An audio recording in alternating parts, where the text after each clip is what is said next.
नमस्कार, मैं श्वेता श्रीवास्तव। आज हम लोग इस वीडियो में सीखेंगे 3 ताल की 8 गुनी लय को लिपिबद्ध करना। तो चलिए शुरू करते हैं 3 ताल की लयकारी को लिपिबद्ध करना, वो भी 8 गुण में। 3 ताल में 8 गुनी लय में एक मात्रा काल में 8 मात्राओं को कहा, लिखा या बोला जाता है। आज हम लोग 3 ताल की 8 गुनी लयकारी को लिपिबद्ध करना सीख रहे हैं। तो हमें एक मात्रा में 8 मात्राओं को लिख जाना होगा। इसके लिए सबसे पहले 3 ताल के पूरे आवर्तन को 8 बार लिखना होता है।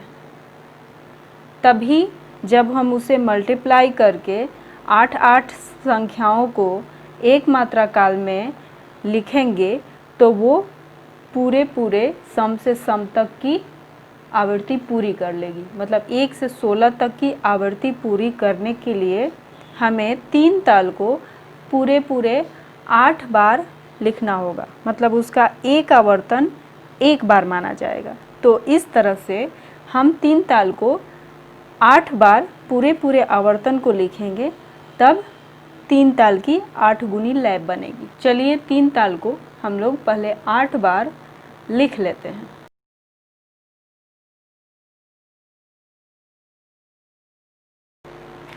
हमने सबसे पहले अभी एक आवर्तन लिखा है, पूरा 16 मात्रा है इसमें। तो जब हम 16 मात्रा को 8 मात्राओं में घेरेंगे अर्धचंद्राकार में, तो ये सिर्फ 2 मात्राओं में बन जाएंगी। क्योंकि 16 मात्रा को अगर हम 8 से डिवाइड करें तो ये 2 बार में ख़त्म हो जाती है। तो सबसे पहले हम मात्राओं को गिनते हैं, 1 2 3 4 5 6 7 8। मतलब यहाँ तक हमारी सिर्फ एक मात्रा बोली जाएगी 8 गुण के लिए। ओके, उसके बाद बाकी बची 1 2 3 4 5 6 7 8। ये यहाँ से यहाँ तक ये 8 गुनी लय में ये दूसरी मात्रा हुई। तो इस तरह से आपने समझ लिया कि एक मात्रा में जब हम 8 मात्राओं को पूरा ख़त्म करेंगे तो 3 ताल का पूरा एक आवर्तन सिर्फ 2 मात्राओं में ख़त्म हो रहा है। तो इस तरह से 3 ताल को आप 8 बार लिखेंगे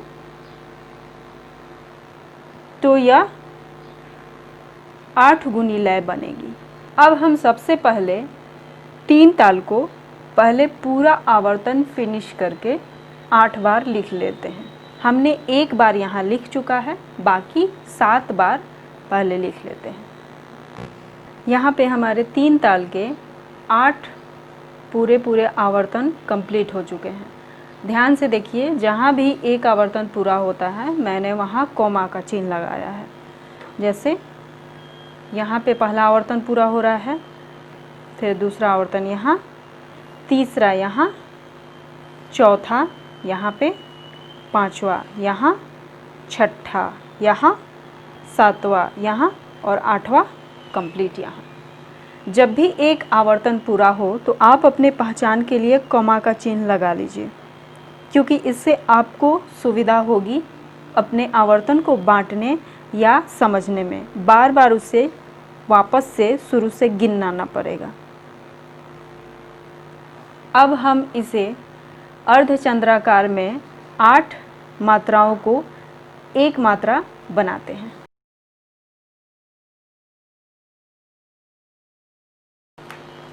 अब इन बने हुए अर्धचंद्राकार को आप गिन कर देखिए, यह 16 मात्राओं में होगी। यानी 3 ताल का पूरा एक आवर्तन कंप्लीट करेगी। 1 2 3 4 5 6 7 8 9 10 11 12 13 14 15 16। अब आपको इसका विभाग और ताली खाली में बांट लेना है। जैसा कि आप जानते हैं हर विभाग 4 मात्राओं का होता है, तो आप इसे 4 काउंट करके पहले उसे विभाग में बांट लीजिए। 1 2 3 4 5 6 7 8 9 10 11 12 13 14 15 16। फिर जैसा कि पहले विभाग की पहली मात्रा पे सम होता है, दूसरे विभाग की पहली मात्रा पे दूसरी ताली, तीसरे विभाग की पहली मात्रा पे खाली और चौथे विभाग की पहली मात्रा पे तीसरी ताली, ऐसा लगा देना है। अब आप इनके ऊपर चाहें तो मात्रा भी लगा दें, 1 2 3 4 5 6 7 8 9 10 11 12 13 14 15 16। ये हो गई आपकी 3 ताल में 8 गुनी लय को लिपिबद्ध किया हुआ। आखिर में हम इसे फिर से सम का चिन्ह लगा देंगे।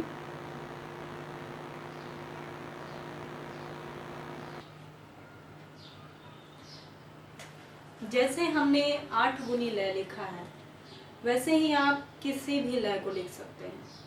बस ध्यान ये रखना है कि एक मात्रा काल में जितनी गुनी लय को लिखनी है उतनी मात्राओं को हम एक मात्रा काल में अर्धचंद्राकार में लिख देंगे। अब जैसे ये 8 गुनी लय बनानी थी तो 3 ताल को आपको 8 बार लिखना था। वैसे ही 5 गुनी अगर बनानी है तो 5 बार पूरे आवर्तन को लिखना होगा और 5-5 मात्राओं का चंद्राकार करना होगा। मतलब एक मात्रा काल में 5 मात्राओं को बोल जाना, कह जाना या लिख जाना ही उतने गुण की लयकारी बनती है। आप बस एक चीज एक बार अच्छे से समझ गए तो आप कोई भी कितने भी गुण की लय हो आप आसानी से लिख सकेंगे। बस जितना ज़्यादा गुण होगा उतना ज़्यादा आपका पेज खपत हो सकता है।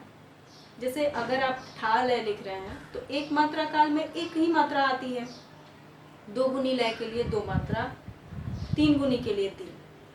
तो जितना गुण बोला गया हो लिपिबद्ध करने के लिए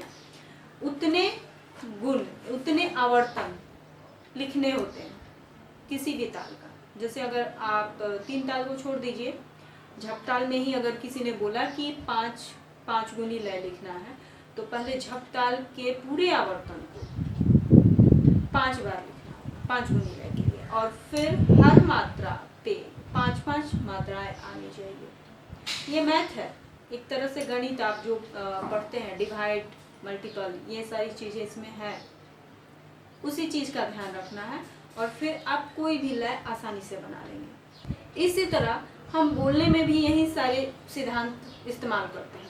जैसे जितने टाइम में मैंने धा बोला, इसी टाइम में इसी मात्रा काल में हमें 2 गुण में धादिन बोलना होता है, 3 गुण में धादिन धिन, 4 गुण में धादिन निंदा, 5 गुण में धादिन निंदा धा, 6 गुण में धादिन निंदा धादिन, 7 गुण में धादिन निंदा धादिन धिन और 8 गुण में धादिन निंदा धादिन निंदा। तो उतना ही टाइम लेना है और सारी चीज़ें क्लीन करनी है।